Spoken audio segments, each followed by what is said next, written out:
1991 നിന്ന് തുടങ്ങാം. കേരളത്തിലെ കമ്മ്യൂണിസ്റ്റ് പാർട്ടിയിലെ കരുത്തരായ രണ്ട് നേതാക്കൾ, സഖാവ് ഇ.കെ. നായനാരും സഖാവ് വി.എസ്. അച്യുതാനന്ദനും.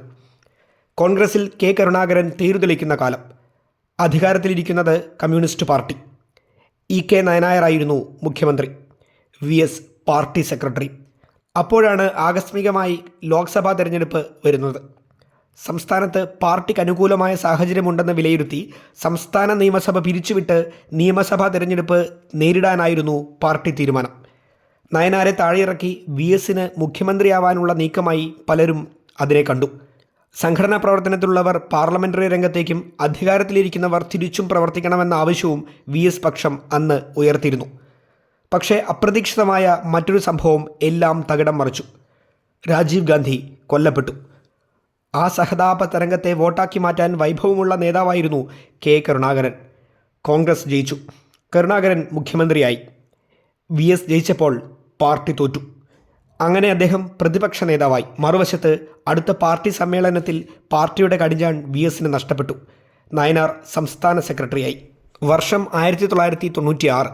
പ്രതിപക്ഷ നേതാവായി കസറിയ വി.എസിൻ്റെ നേതൃത്വത്തിൽ പാർട്ടി തിരഞ്ഞെടുപ്പിനെ നേരിട്ടു. പാർട്ടി സെക്രട്ടറിയായ ഇ.കെ. നായനാർക്കാണ് തിരഞ്ഞെടുപ്പ് ചുമതല. ശക്തമായ ഭരണവിരുദ്ധ വികാരത്താൽ അനായാസമായി ഇടതുമുന്നണി അധികാരത്തിലെത്തുമെന്ന് രാഷ്ട്രീയ നിരീക്ഷകർ വിധിയെഴുതി. പാർട്ടി സെക്രട്ടറിയായ പി.ബി. അംഗം ഇ.കെ. നായനാർ മത്സരിക്കേണ്ട എന്നതായിരുന്നു പാർട്ടി തീരുമാനം. സ്വാഭാവികമായും മുഖ്യമന്ത്രി സ്ഥാനത്തേക്കെത്തുക പ്രതിപക്ഷ നേതാവായിരുന്ന മറ്റൊരു പി.ബി. അംഗം കൂടിയായിരുന്ന വി.എസ്. അച്യുതാനന്ദനാവും. അദ്ദേഹം മത്സരിക്കുന്നത് ഉറച്ച കമ്മ്യൂണിസ്റ്റ് കോട്ടയായ മാരാരിക്കുളത്തു നിന്നും. വി.എസ്. വൻ ഭൂരിപക്ഷത്തിൽ വിജയിക്കുമെന്നും മുഖ്യമന്ത്രിയാവുമെന്നും എല്ലാവരും കരുതി. കരുണാകര പക്ഷക്കാരനായ പി.ജെ. ഫ്രാൻസിസ് ആയിരുന്നു എതിരാളി. അദ്ദേഹം 1987-91 തിരഞ്ഞെടുപ്പുകളിൽ അരൂരിൽ മത്സരിച്ച് കെ.ആർ. ഗൗരിയമ്മയോട് പരാജയം ഏറ്റുവാങ്ങിയ ട്രാക്ക് റെക്കോർഡോടെയാണ് മാരാരിക്കുളത്തേക്ക് എത്തിയത്. പാർട്ടിയോ സ്ഥാനാർത്ഥിയോ പോലും കരുത്തനായ വി.എസിനെതിരെ ഒരു വിജയം സ്വപ്നം കണ്ടില്ല. CITU പക്ഷം അന്ന് വി.എസ്. പക്ഷത്തിന് എതിരാണ്. പാർട്ടിയിൽ കടുത്ത വിഭാഗീയത പുകയുന്ന കാലം. നയനാരും വി.എസും രണ്ടു തട്ടിൽ.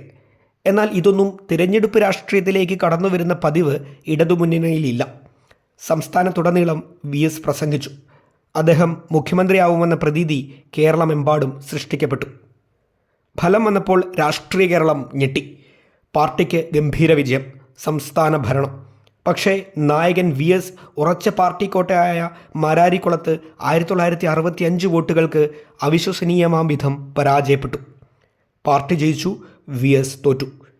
എ.കെ.ജിയുടെ പത്നി സുശീല ഗോപാലൻ വിജയിച്ചവരിലുണ്ടായിരുന്നു. അവർ മുഖ്യമന്ത്രിയാവും എന്ന് പത്രങ്ങൾ അച്ചുനിരത്തി. അവിടെയും ട്വിസ്റ്റുണ്ടായി. തിരഞ്ഞെടുപ്പിൽ മത്സരിക്കാതിരുന്ന ഇ.കെ. നായനാരെയാണ് പാർട്ടി മുഖ്യമന്ത്രിയായി തിരഞ്ഞെടുത്തത്. തലശ്ശേരിയിൽ നിന്നും വിജയിച്ചു വന്ന മമ്മു മാസ്റ്ററോട് MLA സ്ഥാനം രാജിവെക്കുവാൻ പാർട്ടി ആവശ്യപ്പെട്ടു. അവിടെ നിന്ന് നായനാർ നിയമസഭയിലെത്തി. സുശീല ഗോപാലൻ വ്യവസായ മന്ത്രിയുമായി. 1991 ഇതേ മാരാരിക്കുളത്ത് വി.എസിൻ്റെ ലീഡ് 9980 ആയിരുന്നു. അവിടെ വി.എസ്. തോറ്റത് പാർട്ടിയിലും അമ്പരപ്പുണ്ടാക്കി. VM സുധീരനും A.K. ആൻ്റണിയും ഗൗരിയമ്മയുമൊക്കെ കളത്തിലിറങ്ങി പ്രവർത്തിച്ചിരുന്നുവെങ്കിലും അവർ പോലും ഈ ഫലം പ്രതീക്ഷിച്ചിരുന്നില്ല. പാർട്ടി അന്വേഷണം പ്രഖ്യാപിച്ചു. പാർട്ടിയിലെ വിഭാഗീയതയാണ് തോൽവിക്ക് കാരണമെന്ന് കണ്ടെത്തി. തെരഞ്ഞെടുപ്പ് ചുമതലയിലുണ്ടായിരുന്ന പാർട്ടി ജില്ലാ സെക്രട്ടേറിയറ്റ് അംഗം T.K. പളനിക്കെതിരെയും ജില്ലാ കമ്മിറ്റി അംഗം C.K. ഭാസ്കരനെതിരെയും പാർട്ടി നടപടിയെടുത്തു. ഇരുവരെയും ബ്രാഞ്ചിലേക്ക് തരം താഴ്ത്തി. എന്നാൽ ആരോപണങ്ങളൊക്കെ പിന്നീട് തള്ളുകയാണ് T.K. പളനി ചെയ്തത്.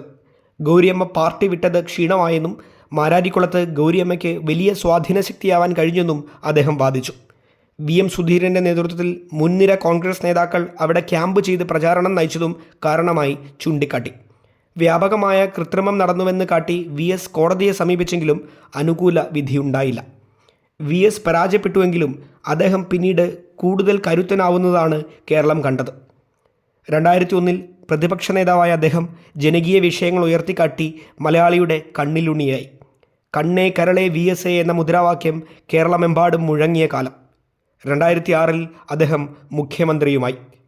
എങ്കിലും 96 പരാജയം അദ്ദേഹത്തിൻ്റെ രാഷ്ട്രീയ ജീവിതത്തിലെ ഒരു തീരാ കളങ്കമായി ഇന്നും നിലനിൽക്കുന്നു.